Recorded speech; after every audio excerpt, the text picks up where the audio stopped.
Hello and welcome, everyone. I'm Jeff Hullinger with Georgia Public Broadcasting. Welcome to the Atlanta Press Club Loudermilk Young Debate Series from the studios of Georgia Public Broadcasting here in Midtown Atlanta. This is the primary debate for Democrats running for Congressional District 13. We begin right away. Let's meet the candidates. They are in alphabetical order. Mark Baker is a retired Fulton County Schools resource officer. Dr. Baker declined to participate in today's debate and is represented by an empty podium. Marcus Flowers, an active duty member of the U.S. Army, and he spent more than 20 years with the State Department and the Department of Defense. Brian Johnson is a lawyer and a business professional. Uloma Kama is a freelance writer, former clinical documentation specialist. She also declined to participate and is represented by an empty podium.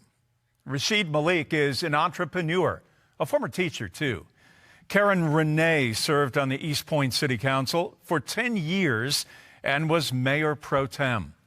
And the incumbent, David Scott, has served in the U.S. Congress representing District 13 since 2002. Congressman Scott also declined to participate in today's debate, and he is represented by an empty podium. Now let's meet our panelists. Chauncey Alcorn is a state and local politics reporter with capital B, Atlanta. Pamela Kirkland is the host of Morning Edition on Georgia Public Broadcasting, also spent many years at CNN. And Kurt Yeomans is a senior reporter with the Gwinnett Daily Post. For the complete rules on today's program, very easy. Please visit the Atlanta Press Club website, atlantapressclub.org. To start the debate, each candidate will be asked one question by a specific panelist. Candidates have a minute, 60 seconds to answer their questions. So we kick it off. Here's Pamela Kirkland. You get the first question to Karen Renee. Yes, Councilwoman, good morning. Good morning. The absence of Congressman Scott, as well as some of the other candidates here today, is notable. It underscores a growing trend of politicians declining to engage in forums like this one. What do you think that impact has on the democratic process? I think it does a disservice to our communities. It is important as elected officials to be engaged, to be where the residents are, and to make sure that we are listening and being involved. This is a process where residents, our constituents, have an opportunity to not just hear our voice, but understand that where we are going and our perhaps ideas of helping our communities grow. So I think it's a disservice when our elected officials and our people who want to serve our communities are not engaged. Kurt Yeomans from the Gwinnett Post, you have the next question up, and you have a question to Rashid Malik. Mr. Malik, you've posted a lot lately on Facebook on the situation in Israel, calling for an independent Palestine. Some of the language you've used includes occupation, I think genocide. Could you learn a little more of what your stance is on what's going on in the Middle East, and what do you feel needs to be done for a lasting, peaceful solution? Sure. I wish I had a chance to share my campaign card with you, but I'll share with you later on. I've got several issues, but as we move forward with the present situation in the world, I came to the conclusion we have got two major issues now. One is to have 100% peace in the Middle East and the world, and second is preventing World War III. Once we have World War III, there'll be no issues to talk about. And unfortunately, if we have, or maybe when we have, I don't know, World War III, the nuclear power will be hit most, almost 99%. So as American, I won't be here to talk about anything if we cannot prevent World War III.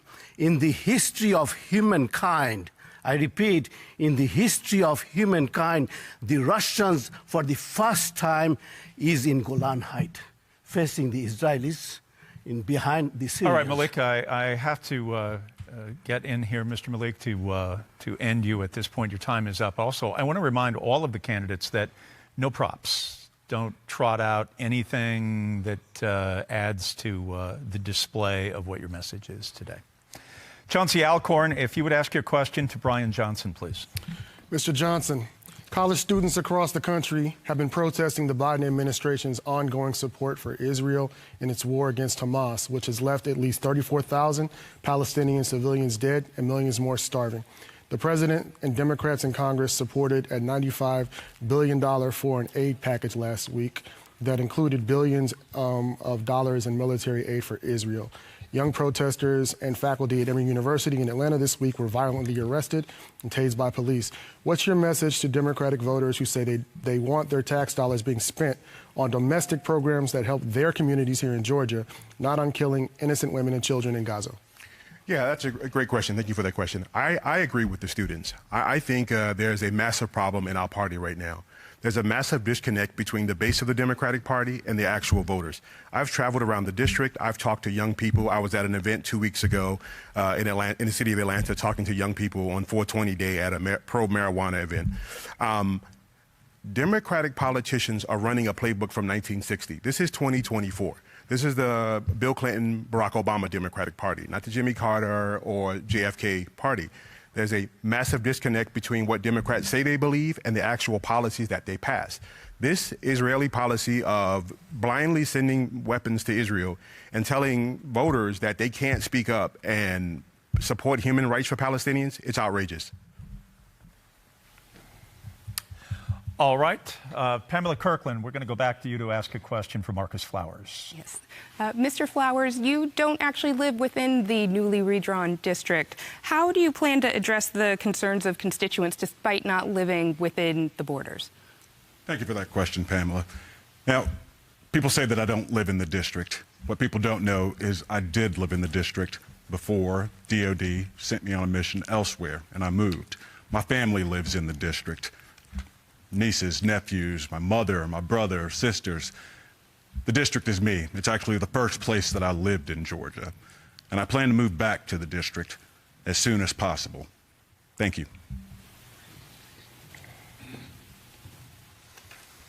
Mr. Gomez, next question you have for Ms. Renee. Ms. Renee, Gwinnett County is planning on doing a transit referendum, or expected to do a transit referendum this fall, but it's heavily focused on buses. Do you believe that that's the best approach for expanding transit in Metro Atlanta? Or should there be, like, rail included? Gwinnett is one of the fastest growing counties in the state of Georgia, the second largest county in the state of Georgia, next to Fulton County. With the transportation issues that Gwinnett is having, I think buses is a good idea, but I think transit has to be a part of the newly transportation process. It is critical because we have a lot of young people and elderly seniors who are asking for transportation, and their transportation needs are not being met. So I would really want to work with Gwinnett on their transportation needs. It's a part of that infrastructure package. We all need to consider bringing in rail. It's going to be critical for the region, for the area.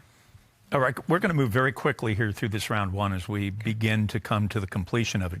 Chauncey Alcorn, if you would ask the next question to Mr. Malik.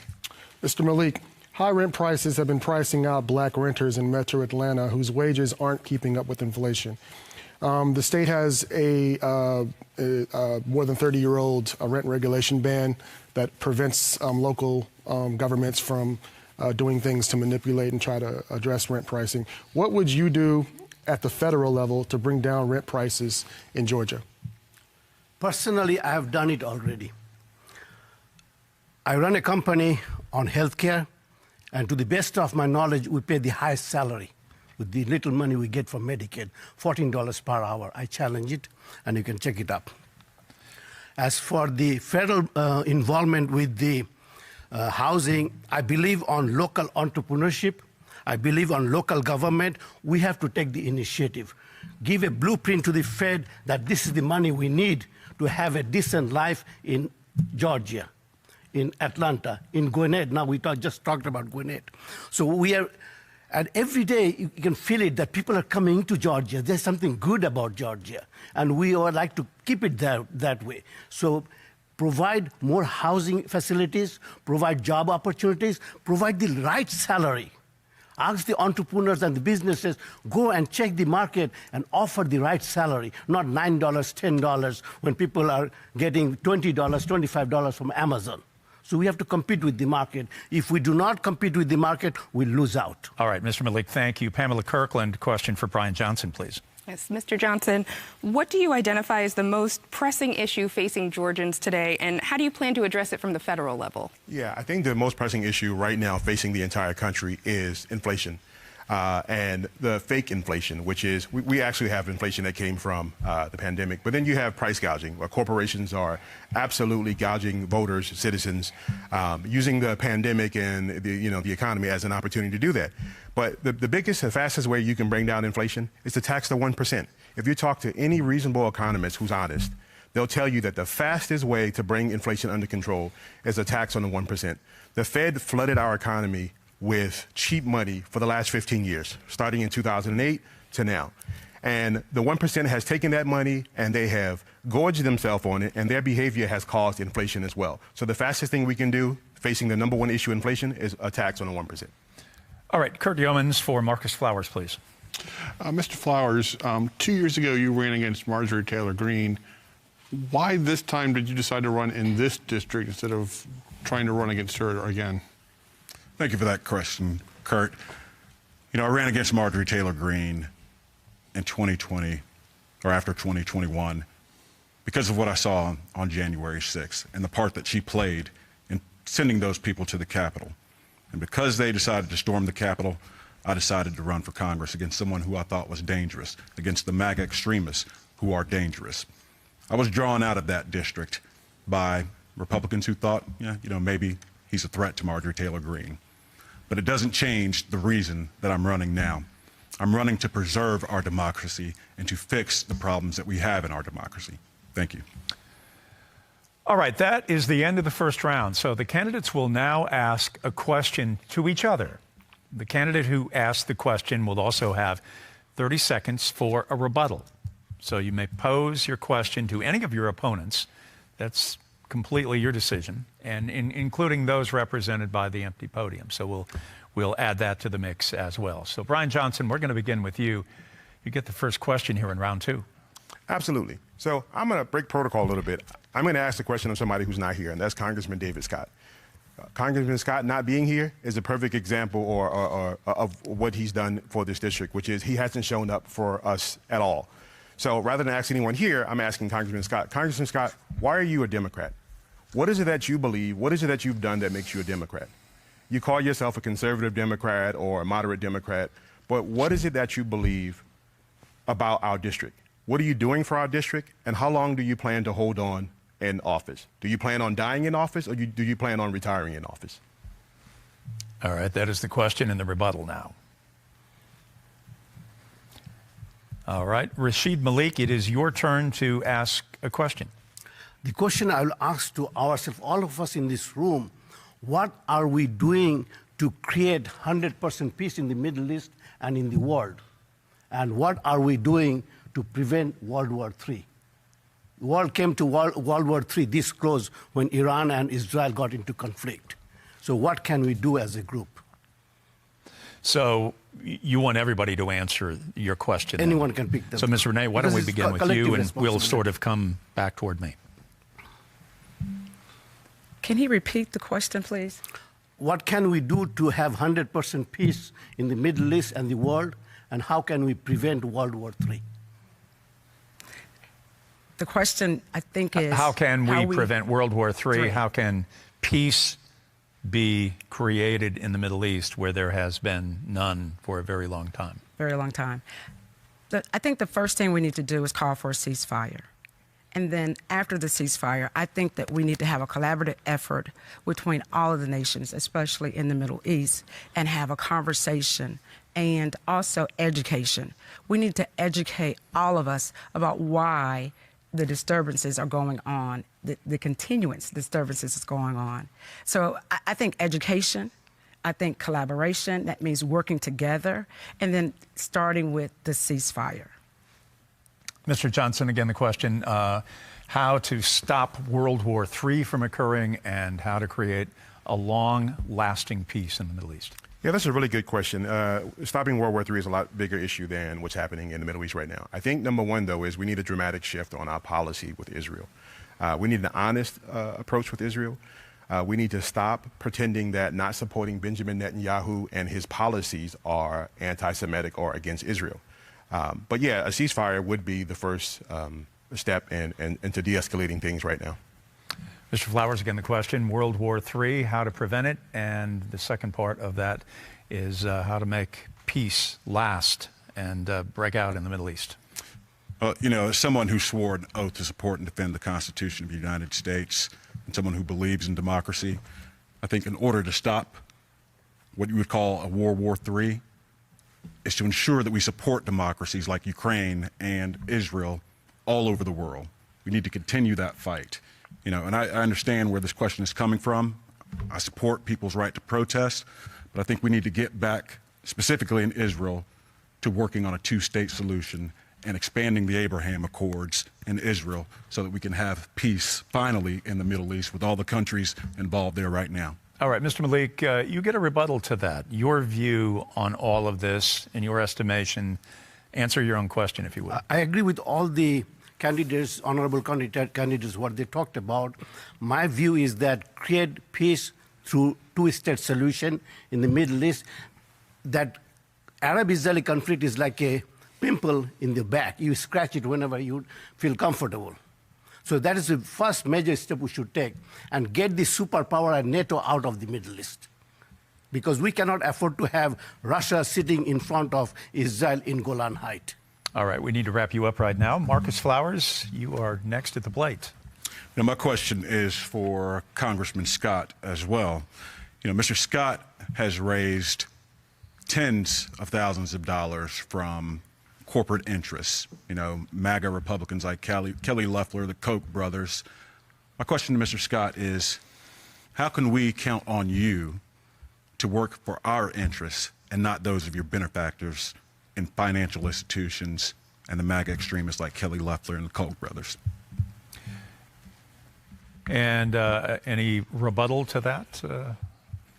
We're all set? Okay. Yeah, I'd like to get on that. I think it's a great question by Mr. Flowers here. I think it's a rhetorical question because we know David Scott is not going to do anything differently. He's hoping to sneak in office one more time. Voters, just do it one more time. Let me get one more shot at holding on to power until I die in office or again retire, or maybe pass it off to someone like it's a cigarette, the roll. So, yeah.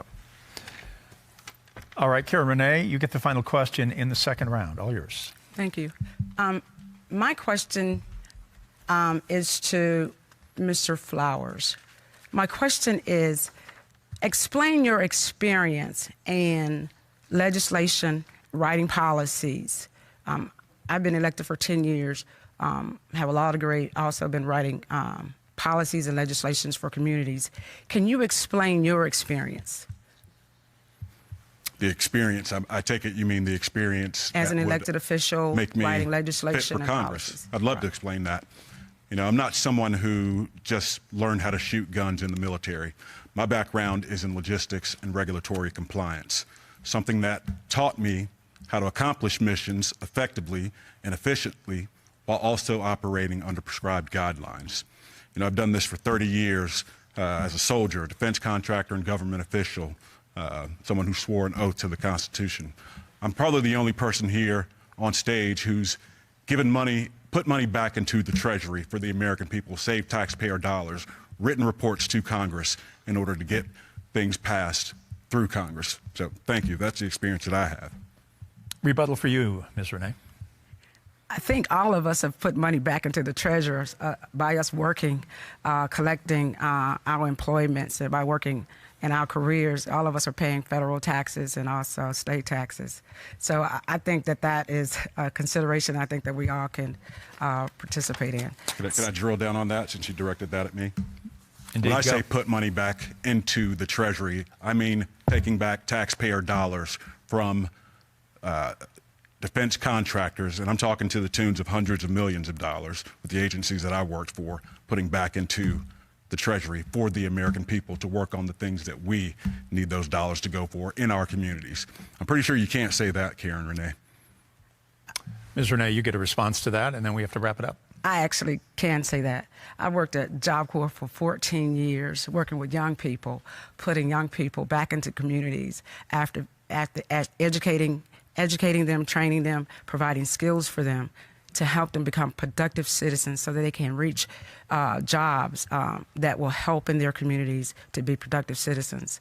So I think us building people is probably one of the best ways to help create stable economies. It's not the same thing as putting hundreds of millions of dollars back into the Treasury, but I get your point. Thank you. Thank you. Ms. Renee, do you want to have a quick follow-up to him? No, Okay. I do not. All right, we're moving on. That concludes our second round. You are watching the primary debate for Democrats running for Congressional District 13. Mark Baker, Uloma Kama, and the incumbent, Congressman David Scott, declined to participate, and they are represented by empty podiums today. We will now go back to the panel to ask questions to the candidates of their choice until we run out of time, as a point of moderator privilege, something that I am certainly attuned to.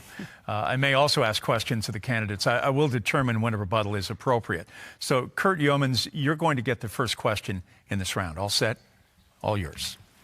Yes, this is the question to all four candidates.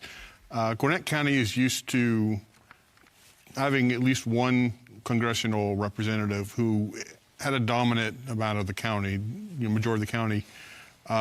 Now with redistricting, it's split four ways. There's no district that has a majority of the county.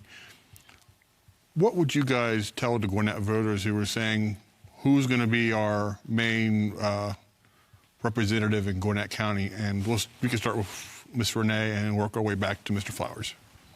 That's a very good question, because I think the way the district is drawn now, Gwinnett County will have at least 3 representatives. So I think that I don't know if it should ever be a main congressional person for that particular district. I think collaboration and working together, bringing funding back to Gwinnett will be key. I think all of us as a collective whole have a duty and a responsibility to our residents there.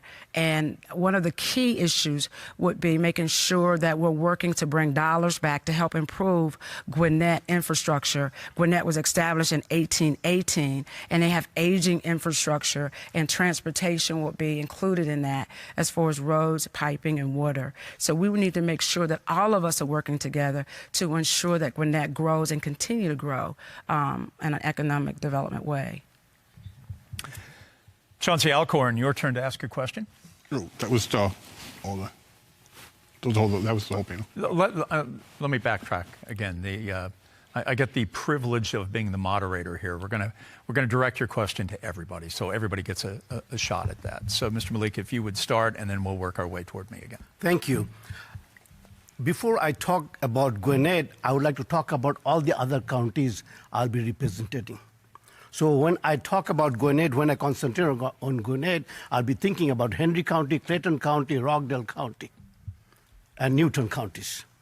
Because we are a family and participation is the key to economic development. I will invite not only the congressperson who is representing Gwinnett County, also other 4 counties, because we need to work as a team. Gwinnett is not my primary responsibility. My primary responsibility is Marietta, Georgia, then District 13.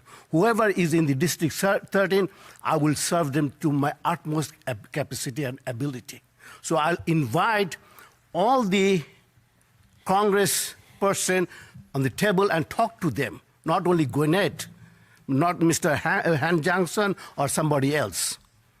But it will be from all the 4 counties we are representing. Come, let's talk. Even if it's 2 miles of area, doesn't make any difference. They are part of our system, and we have to help all of them. All right, Mr. Malik, thank you. Mr. Johnson? Yeah, I think what you've seen happen with redistricting in Gwinnett is similar to what you've seen across the state, which is you see these growing counties, particularly growing in leaps and bounds with minority voters, with young voters. You see Republicans are they see the handwriting on the wall. They see their power slipping away. So it's a naked power grab, the rejiggering of the districts.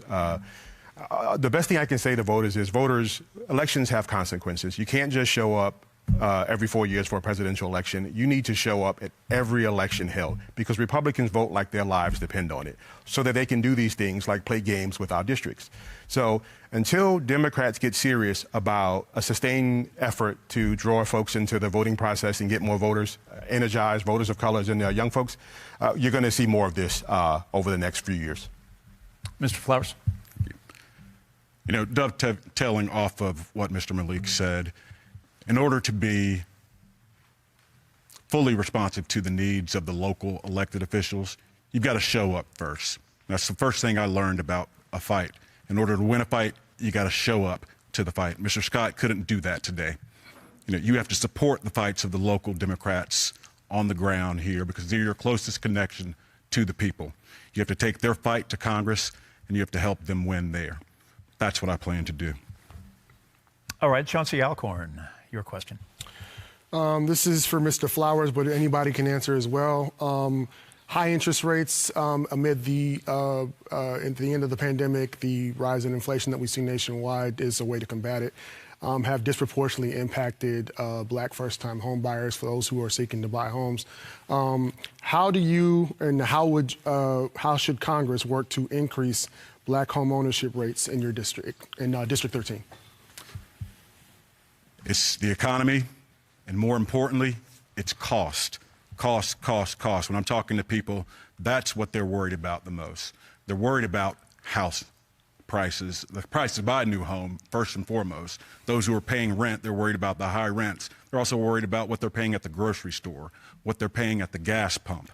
You know, we have to work to get these costs down. And, you know, yes, we suffered from the pandemic and inflation is super high, but we got to continue to work to bring that down and make sure that everybody can feel the fruits of this economy. Thank you. Up next. I'll take next. I think there's three things. I think the first thing that is happening right now that's causing this sort of artificial increase in home prices that would help, if Congress addressed it, it would help African Americans, working class white voters, anyone in the district. And that's, you can't have, I think it's 3 companies here in the Atlanta metro area that owns like 30% of rental properties or 30% of housing in general. Like, this is sort of anti-competitive behavior that the Justice Department seems to be asleep at the wheel and not paying attention to. You also have companies that are colluding with each other. There's a software available in the marketplace that allows landlords to set their rents across, marketplaces. There's no competition. And Congress, again, has the ability, the regulatory powers, and the White House has powers through the Justice Department. And everyone seems to be asleep at the wheel, as if they have no power to do anything about this. If you want to help first-time home buyers, whether they're Black, white, Latino, Asian, you have to take a stand on these issues. But, of course, they all take money from these companies. Even in our party, Republicans, they all take money from these individuals. So, all I hear about is cost. Life is hard. Why should it happen to us, the best country in the world? We have to evaluate our foreign aid, why we give it, how we give it, and how can we save some of it. Because it is in the Constitution, by law, we have to give certain amount of money every year which goes outside the country, and it does not help us. And we have to invest on entrepreneurship. I believe in personal responsibility. We have to create opportunity funding so people can create their own small businesses, service industry. Service industry is the 70% of the economy. So if we can take care of that 70%, that 70% will multiply to reach out to the other 30%. So we have to evaluate our policies. We have to evaluate our foreign aid we are giving left and right. Money we're spending in defense. And we can take example from China. China does not get into foreign adventure that often. Only time they're waiting for, be careful, America and White House, to get into Taiwan. All right, Mr. Malik, thank you. Ms. Renee? Thank you. To answer that question, I think Congress has to step in to help regulate the buying of corporate housing. In small cities, and the 6 counties that we're representing, a lot of them are small cities. And what happens is corporate is buying up a lot of these housing and charging a large amount of rent. the rent is not meeting the inflation needs. The inflation is not meeting the wages to help pay the mortgages or even the rent at this time. Down payment, closing costs is astronomical. And a lot of people cannot afford to do either for those. I think that when we go to Congress, we must help with the regulations in order for our people in these communities to be able to afford to buy housing or even to afford to even rent some of these apartments. So regulations from Congress has to come down. All right. Thank you very much. Pamela Kirkland. Question for Councilwoman Renee. Congressional gridlock seems to be the way of Washington these days. Every few months, the country is on the brink of a government shutdown. Why do you believe you can be a more effective legislator in Washington than on the local level? Well, serving as a city councilman and mayor pro tem for nearly 10 years is a bipartisan process. That means that when residents are in need or call on a city council person, it's not about Republican, it's not about Democrats. And my heart is about serving. It's about working together to make sure our communities are benefiting and moving forward. And as a congressperson, I will bring that same passion back from the cities that I serve to the counties that I will represent in Congress. Mr. Malik, same question from Pamela Kirkland. I would say that my mindset is cooperation. As I said in the beginning, I'm representing 4 districts. I'm going to work with the Congress of that area, other Congress from Gwinnett, from Newton, from Henry, from Rockdale. So mindset is there for cooperation. We need to understand America comes first. So I will reach over to everybody, anybody, so we can work as a team to benefit our nation. Mr. Johnson? Yeah, I'm going to be honest at the risk of sounding cynical, but bipartisanship sounds great, but it takes 2 parties to have bipartisanship. That's a very, definition. Republicans can't even agree on who won the last election, let alone what you're going to vote on in terms of the next legislation. So I think we have to look in the mirror, and we're going to have to start doing a better job of bringing voters to the table. One of the things I was frustrated with Barack Obama was bringing so many young people into the process, and then when they got in the process, leaving them out of the process. You're going to have to energize voters because Republicans have shown no interest in governing. They don't want to govern. They're not interested in passing legislation. It's all entertainment for them. So I can't talk about bipartisanship when there's not a willing partner on the other side. Democrats have to galvanize our party, galvanize the public, and push through legislation using the will of the people, not trying to play bipartisan games. Mr. Flowers. Well, I think the first thing that you have to do is address the elephant in the room, and that's the chaos caucus. That's the Marjorie Taylor Greens, the Matt Gaetz, the Jim Jordans of the world who want nothing but chaos. When we look at the immigration issue, President Biden was ready to sign a border deal that they'd been complaining about for decades, that was ready to go, and it was bipartisan with one of the most conservative Republicans in the country. We have to get rid of those guys who are not there, as Brian said, to do the work. They're there for entertainment. All right. Kurt Yeomans. Mr. Johnson, I wanted to ask about criminal justice reform. I saw something on your website that mentioned that was one of your goals. What would that look like, in your opinion, what could Congress do to reform that, particularly to address issues where people believe that, minorities are discriminated against more than white people? Yeah, I think the biggest thing that you can do, and it's on my website. Again, I attended a 420 event last week, talking to young voters who were for legalizing marijuana. I think that's one of the biggest things that we can do in this country to help criminal justice reform. I lived in Seattle for a few years. I had on my block in my neighborhood probably 5 or 6 marijuana dispensaries. Big corporations are making a fortune off of marijuana. Meanwhile, black and brown young men are sitting in prison for selling a tenth or 1% of what they sold. The drug war in this country was well-intended in the beginning, but it became the biggest tool for incarcerating young people, black and brown folks in America. So I think if you're going to talk about criminal justice reforms, things like sentence reform, things like bail reform are important. But we have to look at the drug war because it's done nothing for drugs. Drugs have spiked, but our prison population has gone through the roof. And I think a good start is starting with the legalization of marijuana in the state of Georgia and removing it from the Schedule 1 of the Controlled Substances Act. That question, Ms. Renee? That's my question as well. Mr. Yeomans, you want to give everybody an opportunity on your question? The whole panel. I think also to add to that, I think that Congress should also work with banning the box. Banning the box is once a person is off probation, has done complete all their community service, and everything has been completed, redemption should be a part of the process with Department of Justice. As of now, if you have served time or have a prison record, it is very difficult for people to come out of the prison system and get a viable job. And so banning the box means they would not have to answer the question on the application to be removed from the process, because a lot of our people are very skilled and are ready to go to work and can do the job, but will never get that opportunity if it's on the application because they'll never make it to the interview process. All right. So thank you. Mr. Malik?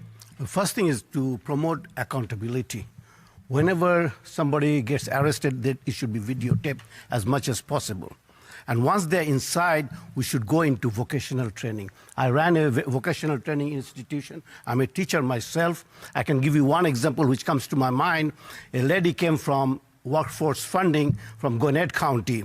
3 months of training in software testing, she got a job worth $80,000. $80,000. It is possible.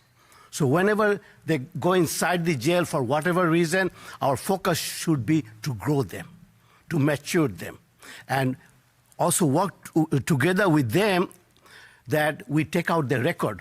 We erase the record. If I have a burden on my shoulder, how can I walk? How can I run?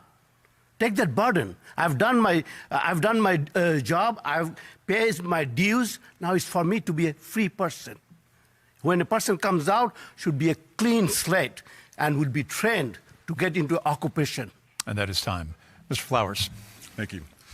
Listen, I think it's no secret that we sorely need criminal justice reform in this nation. One of the things I'd love to see happen in this country is get rid of the prisons for profit in this country. And that's one of the things I will definitely work on. I am also for legalizing marijuana, at least taking away, making it a Schedule 1 drug. Decriminalizing it would be huge for people who've served time in prison or are serving time in prison as nonviolent offenders. I think this is something that we definitely need to be working on, and it's something that I'll work on with those who have a lot of experience in the criminal justice department. Thank you. Can I say something?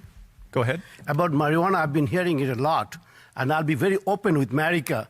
America, when you legalize marijuana, you are doing it wrong. It is unethical. I have grown up with marijuana. I've seen people smoking marijuana, destroying their life. It is a drug. Take it for what it is. No sugarcoating. I don't want your vote. I love your vote, but I'm not going to compromise. Right, what is ethics, what is right, and what is wrong. That's a wrap, Mr. Malik. Thank you. Chauncey Alcorn. This is directed to Ms. Renee, but everybody can answer if they want. Part of black voters' frustration in Georgia lately has been wages not keeping up with inflation. What would you do to bring more high-paying jobs into the state and ensure black legacy residents get these career opportunities? That's a really good question. I worked with Job Corps for 14 years, workforce development. I think it's imperative that we bring skill sets to our young people, making sure that all of them are educated and trained. We can no longer afford to leave anyone behind. It is real critical for us to make sure that every person is coming through our school system has the ability to be educated and to have a skilled trade. Everybody's not fit for college, but that's okay. I think working with the Department of Labor, making sure that we have funding in those areas so that all of us can have the trades and the skill sets to help move us forward. Why don't we take that question and we'll move right on down the line. Mr. Malik? We have to pay high wages to compete with the market demand, that the market demands for food and services, price has gone so high. And we live by example. So when I reach out to our fellow Congress member, I can tell them, see, I have done it. I can challenge you. The company I run, which belongs to my wife, we pay the highest in Georgia in Medicaid funding. I can challenge you. So start with self. Look at within yourself. What are you doing? Are you servicing the people? If you're servicing the people before coming to the office, then you will do the same thing where you're in the office. You'll feel for the people. You'll work for the people. Challenge me, somebody. Why do you pay $14? Out of $19.92, we give out $14. If I can do it with my money, with my company, I can do it for America.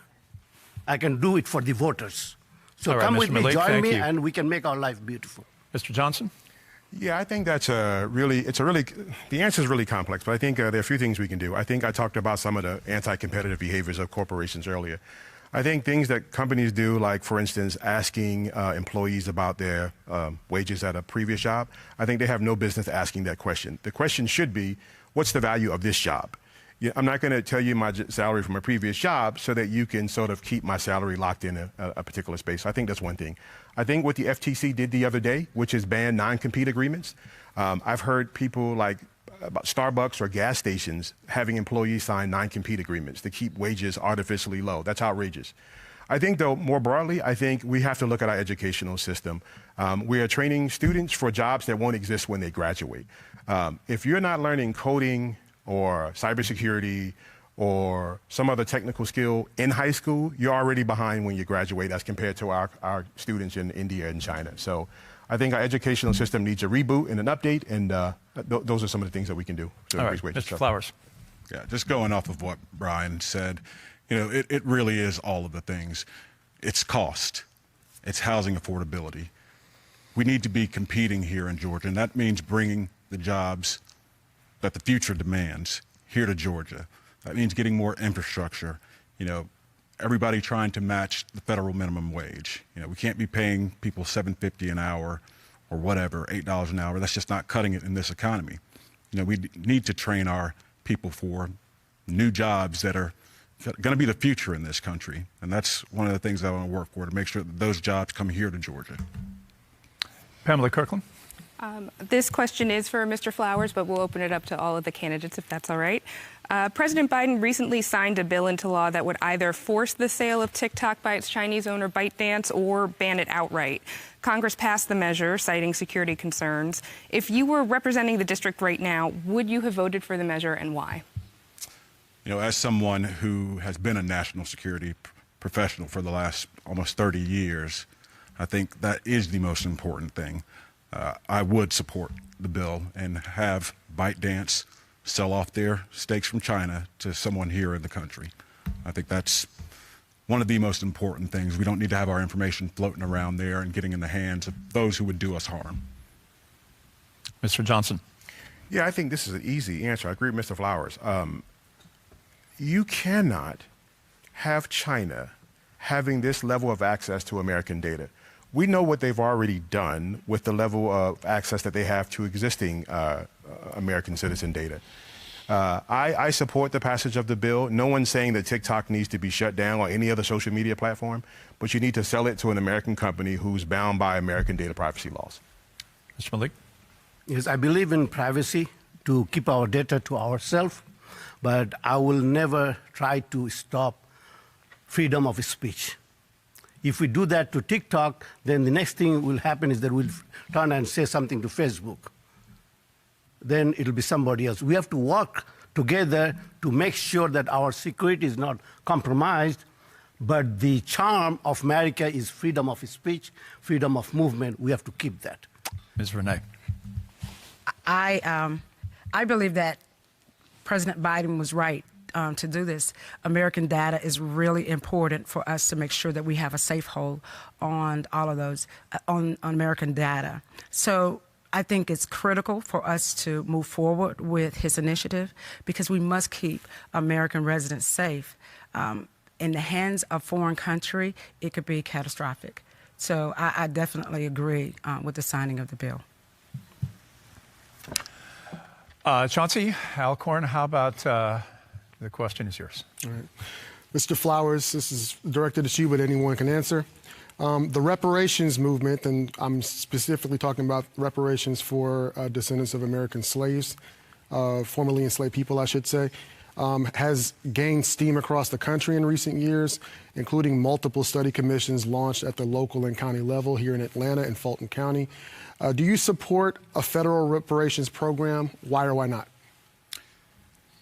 Chauncey, I actually do support a federal reparations program. I mean, if you look at the history of this country, reparations were given to those who owned slaves because they lost slaves. To me, that's ridiculous. We continue to see in this country the impact that slavery has had on African Americans, or descendants of slaves as well. We have to correct those wrongs.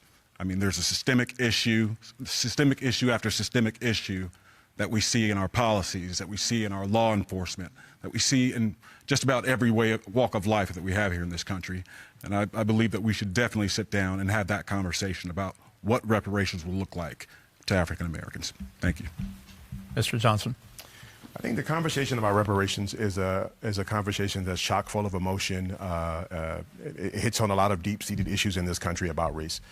It's really difficult to talk about supporting reparations without actually seeing legislation. But let me try to tackle the issue. I think reparations to descendants of slaves were and are owed to descendants of African Americans in this country. But the contours of what that's going to look like. Is it going to be all African Americans? Is it going to be means tested? What about people from the Caribbean or who have immigrated from Africa? It's not a simple answer, and I think it's going to require a national discussion. But I don't think there's any chance of anyone ever seeing any bill passed in this country on reparations. We couldn't pass the John Lewis Voting Rights Act, which is common sense about voting. We couldn't pass the George Floyd Justice Act. I mean, if we can't agree that it's not okay to murder black men live on TV, how in the world are we going to pass any legislation on reparations? It's not going to happen. The conversation should happen, but no one will ever see a bill pass on reparations in this country. Not in my lifetime. Mr. Malik? If you look at my card... we got to... Oh, I'm sorry. Yeah. If you enlarge it, and it will say, I have universal reparation. Universal reparation means everybody included.